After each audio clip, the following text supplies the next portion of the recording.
is the GSL. GSL.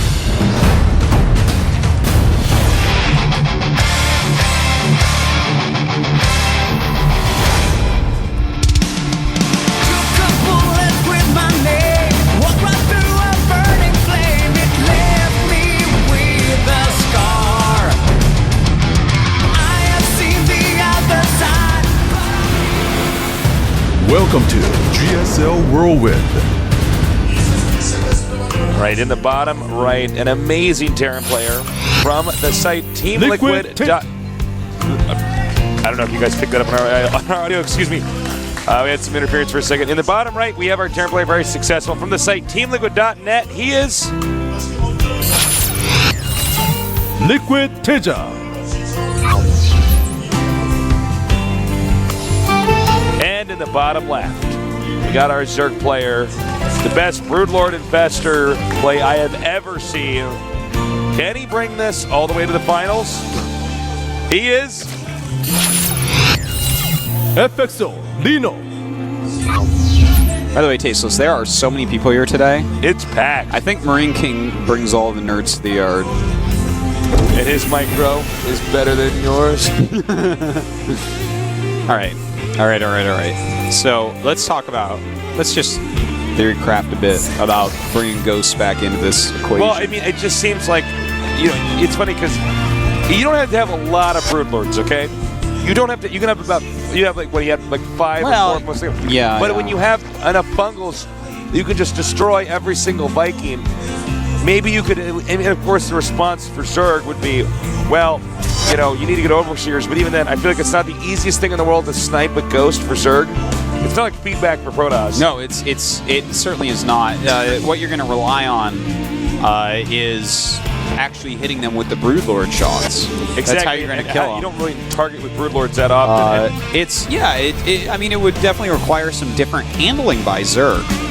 Of course, it just seems like Ghosts can be expensive and stuff, but yeah, but you know, people are trying to overpower Zerg, and if they have enough infestors, the combination of fungal and infested Terran makes that very difficult to do. So, you know, a lot of people have been talking about should Terrans be mixing in more ghosts. And what do you think about these Terrans that are still getting tanks whether it's Broodlord Infestor? Because it seems to me like you could just go Marine Marauder Medevac with ghosts, because if they throw up infested Terrans, you just walk away.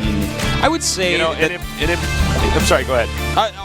If I could say that, I feel like the problem is, and the reason why you may need tanks is, infestors, when you don't have any tanks, go hog wild. They fungal absolutely everything. Your army's just going to disintegrate. It's a hard situation. Yeah, I don't know. I love talking about this stuff, but it just seems, I'm looking at that, the nice spotting there by the other command center. I look at the situations like that, and I'm like, well, I don't know if the army mixture he has right now can really realistically beat that. Mm-hmm. You know? Yeah.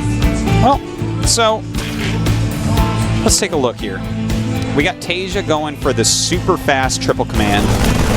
Leenock is going for 4 queens right off. No gas yet. Could this be a 6-queen opening? Maybe. And if so, he's going to have to expand very aggressively because TaeJa's going for such a quick expansion. This is a map we've seen some Zerg players cheesing on a little bit recently just because it's such a good Zerg map you don't expect it, but it doesn't look like that's going to be Leenock's choice this game. So, he's going to land his command center over here, and we're just going to go into macro mode here for the Terran. Do you think this is the best way to play this map? Because for me, I sort of have mixed feelings. I feel like when you do this, you're letting the Zerg, I guess if you can hide it, it's okay, but if you're doing this, you're just sort of letting the Zerg expand even more. I think it's okay for some Terrans. You have to know your limitations. Yeah. For instance, Ryung, I'll let him do this all day. TaeJa. Oh, he's amazing on this map. TaeJa, fine. Ryung's easily the best Terran on this map. I feel like he has a particular set of skills, Tasteless. He doesn't have money, but he has a particular set of skills. And if you try to expand a lot against him, Tasteless, he will find you, and he will kill you. He's good, man. But anyways, so Just pushing out a little I bit mean, here. it means it really matters on the Terran. I feel like TaeJa is definitely a player that can play this style on this map. He's going ultimate macro mode once again. Now this is It didn't work last time. We'll see if it can this time though. Now, this is a pretty Zerg map. I don't think you can get a more Zerg map than this map. So if TaeJa loses this, that's going to be very tough for the next 3 in a row.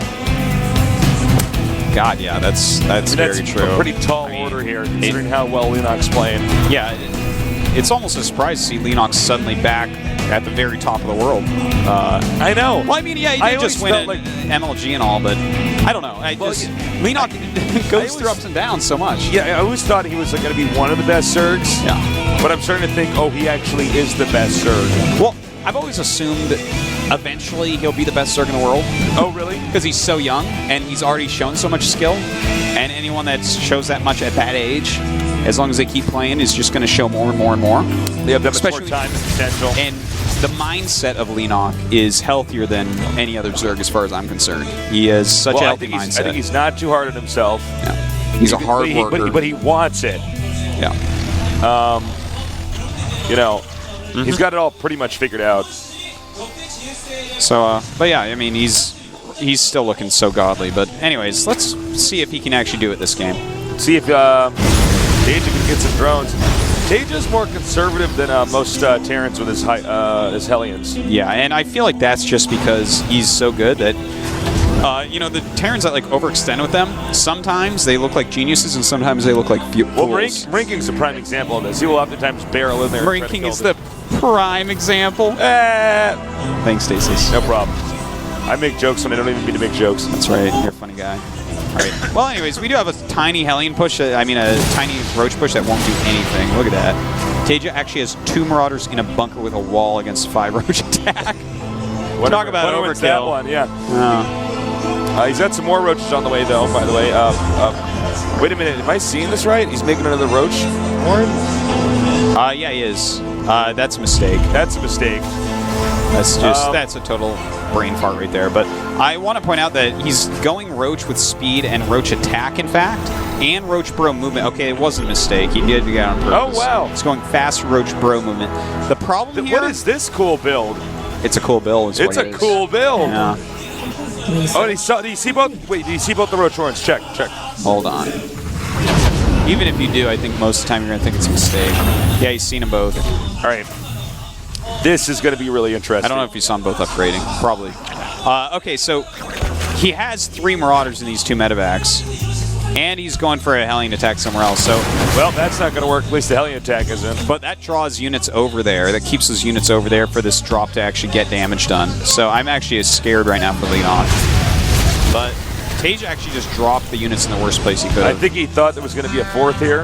Yeah. Well, that's a weird place to put one in these spots. So I don't know if this is even a good move at all. I would have at least. If he had dropped in the main, he could have gotten the lair. 100% he could have gotten the lair and gotten out of there. I guess that's hard to know. That's TaeJa. I think he's fairly conservative. He is. He is. In his behavior and stuff. That's why he's so damn good, man. Yeah.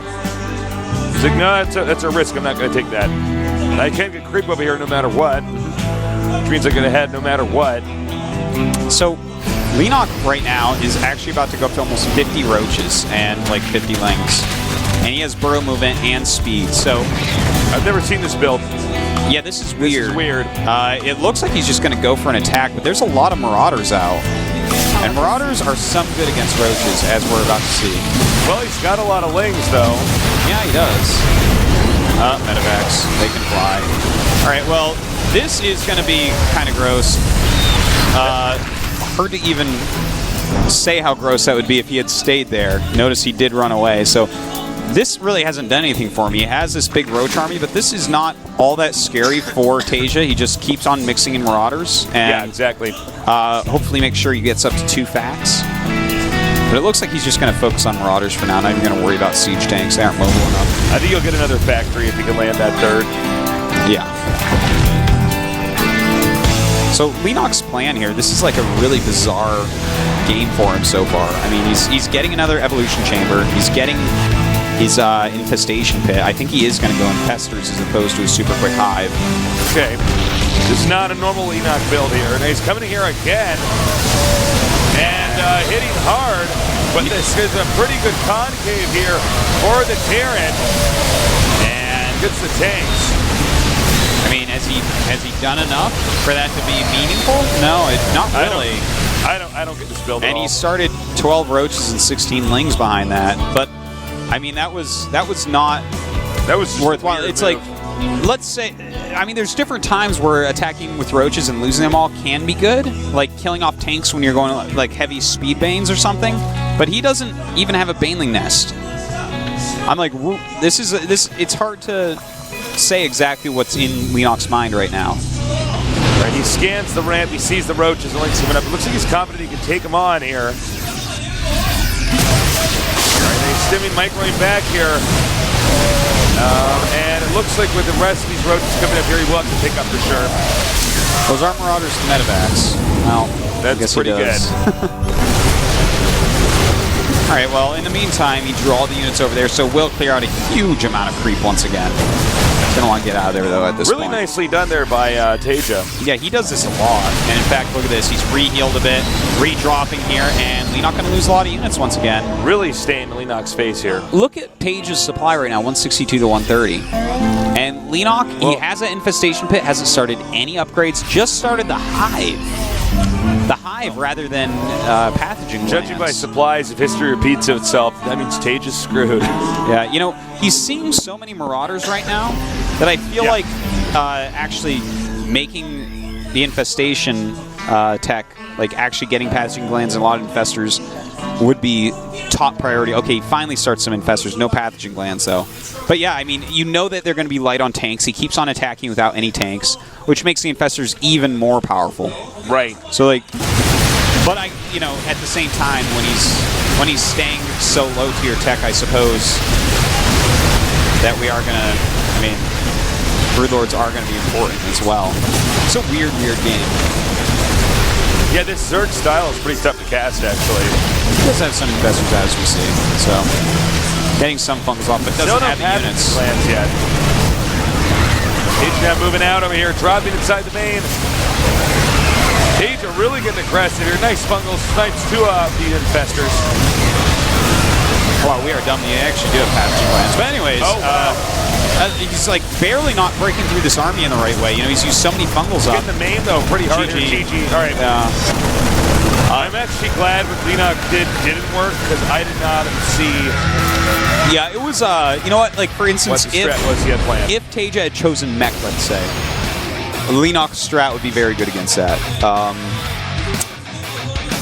If he had only Marines and tanks for some reason, he would have done much better against it. But yeah, I mean, Marauder Marine, Medevac with a handful of siege tanks.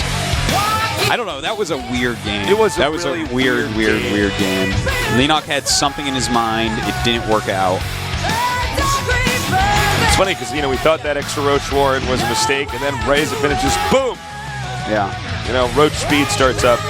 Yeah, it's weird. I mean, sometimes you'll see that in ZVZ or ZVP, but definitely not ZVT, and that's why, guys, because Terran units are pretty darn good against roaches. Well, that's a weird game. That's the one that TaeJa wins on, is Whirlwind, you know, the Zergius map. Our next map is going to be Entombed Valley, but we're going to take a little break before that, so we'll be back in about 5 minutes. Stay tuned.